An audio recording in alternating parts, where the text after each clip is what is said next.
बिस्मिल्लाहिर्रहमानिर्रहीम। मैं हूँ एडवोकेट मोहम्मद इशफाक और आप देख रहे हैं मेरा YouTube channel just to law.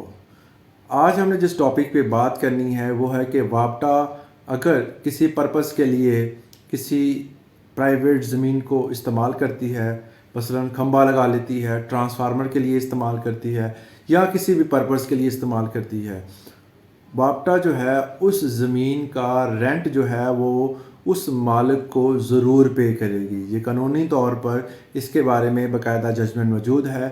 2018 CLC 1120 1120 CLC 2018 बाकायदा तौर पर इसकी जजमेंट मौजूद है कि वापटा जो है अगर किसी की ज़मीन, किसी की जगह, प्राइवेट प्रॉपर्टी पर कोई चीज़ इस्तेमाल में लेके आती है तो वो उसका मुआवजा ज़रूर अदा करती है।